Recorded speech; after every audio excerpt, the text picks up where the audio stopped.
These are the two things I got from the United Nations, a bad escalator and a bad teleprompter. Hello, Madam First Lady.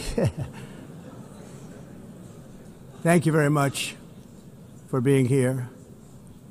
And Madam President, Mr. Secretary General, First Lady of the United States, distinguished delegates, ambassadors, and world leaders.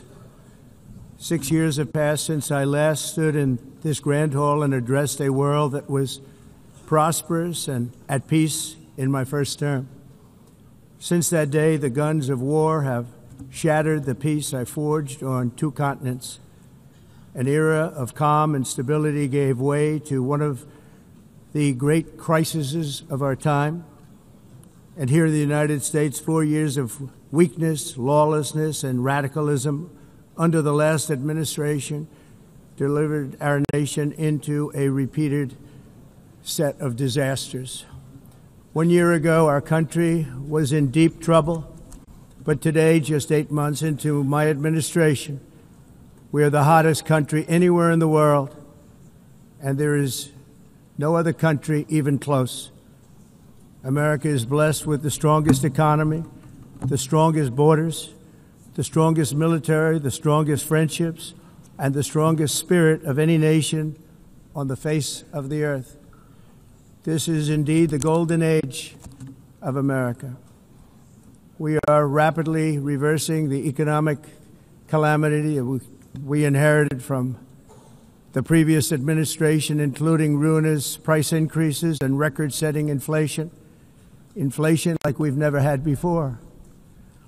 Under my leadership, energy costs are down, gasoline prices are down, grocery prices are down, mortgage rates are down, and inflation has been defeated. The only thing that's up is the stock market, which just hit a record high. In fact, it hit a record high 48 times in the last short period of time. Growth is surging, manufacturing is booming. The stock market, as I said, is doing better than it's ever done.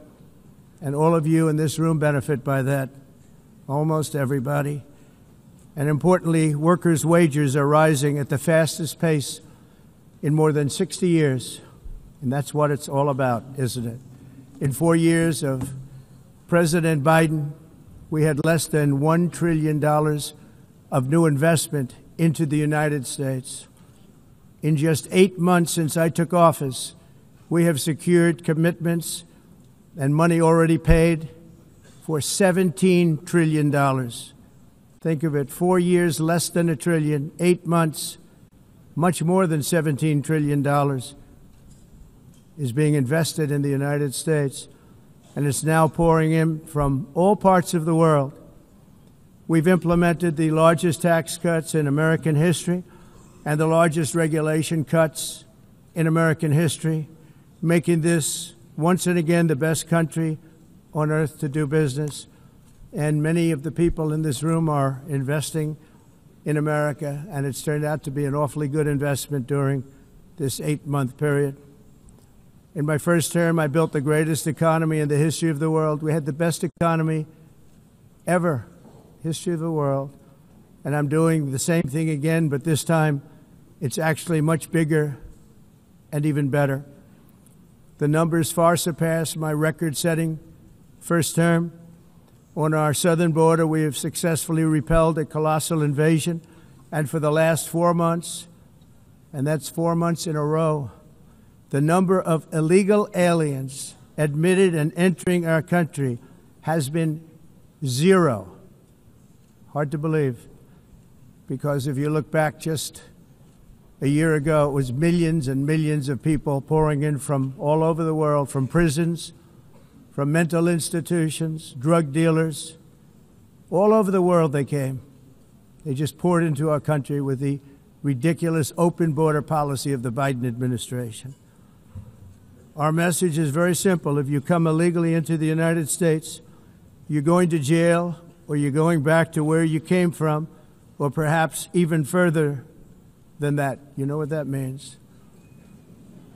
I want to thank the country of El Salvador for the successful and professional job they've done in receiving and jailing so many criminals that entered our country.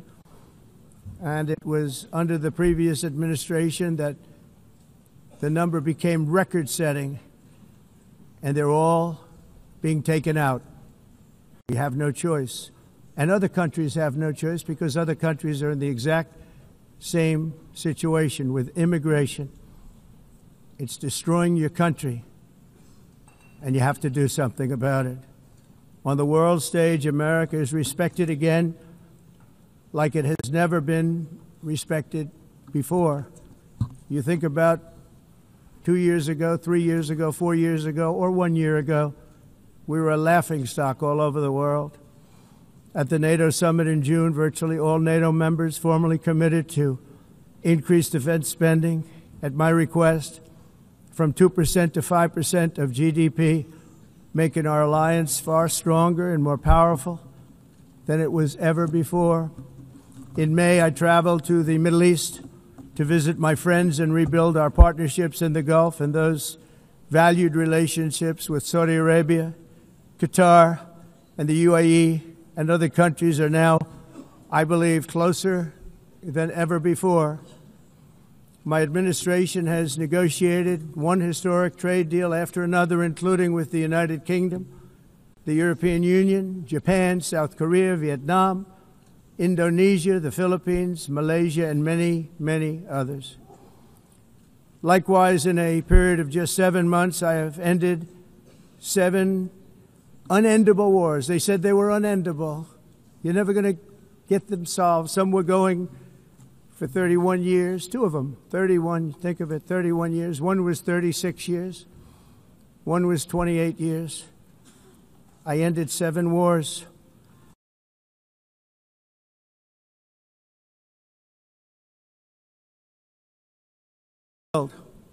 This includes Cambodia and Thailand, Kosovo and Serbia, the Congo and Rwanda, a vicious, violent war that was, Pakistan and India, Israel and Iran, Egypt and Ethiopia, and Armenia and Azerbaijan.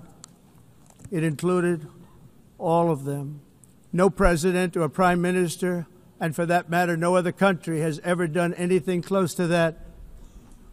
And I did it in just 7 months. It's never happened before. There's never been anything like that. I'm very honored to have done it. It's too bad that I had to do these things instead of the United Nations doing them. And sadly, in all cases, the United Nations did not even try to help in any of them. I ended 7 wars, dealt with the leaders of each and every one of these countries, and never even received a phone call from the United Nations offering to help in finalizing the deal. All I got from the United Nations was an escalator that on the way up stopped right in the middle. If the First Lady wasn't in great shape, she would have fallen. But she's in great shape. We're both in good shape. We both stood. And then a teleprompter that didn't work. These are the 2 things I got from the United Nations, a bad escalator and a bad teleprompter. Thank you very much.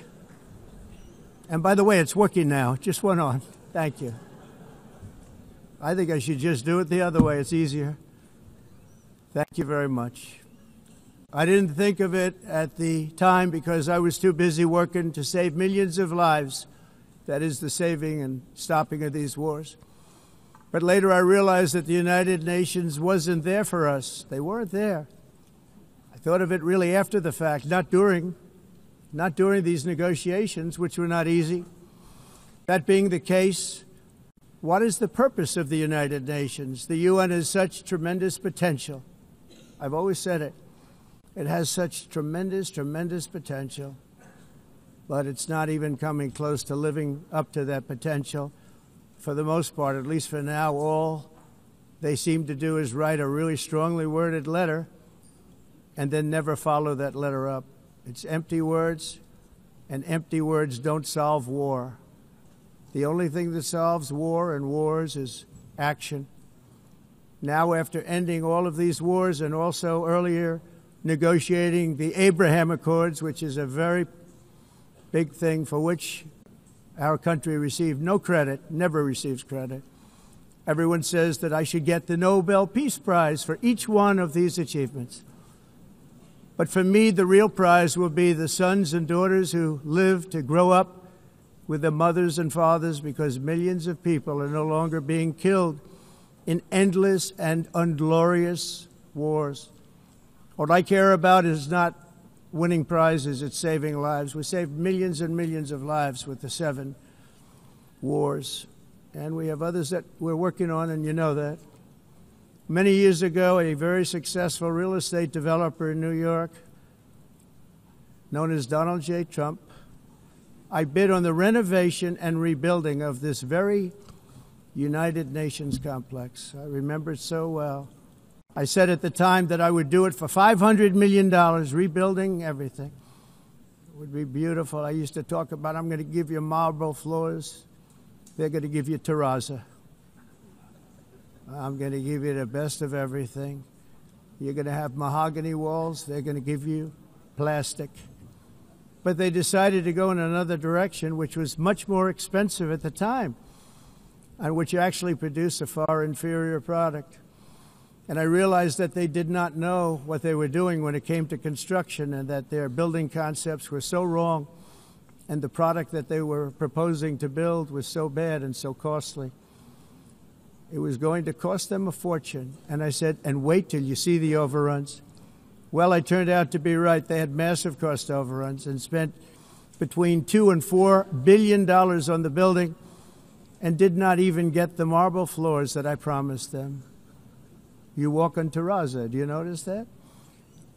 As far as I'm concerned, frankly, looking at the building and getting stuck on the escalator, they still haven't finished the job. They still haven't finished. That was years ago. The project was so corrupt that Congress actually asked me to testify before them on the tremendous waste of money, because it turned out that they had no idea what it was, but they knew it was anywhere between $2 and $4 billion as opposed to $500 million with a guarantee. But they had no idea, and I said it cost much more than $5 billion. Unfortunately, many things in the United Nations are happening just like that, but on an even much bigger scale, much, much bigger. Very sad to see. Whether the UN can manage to play a productive role, I've come here today to offer the hand of American leadership and friendship to any nation in this assembly that is willing to join us in forging a safer, more prosperous world. Ketika ada sesuatu yang tidak benar, kita suarakan. Ya bagaimana semua terangin dia sedungu ini? Ini manusia pecundang yang sangat merugikan bangsa kita ini. Saatnya jadi member eksklusif di channel YouTube official iNews. Tantang lagi para tambah sumpah di atas Al-Quran. Dia pengen masuk TV. Konten premium yang tidak tayang di TV.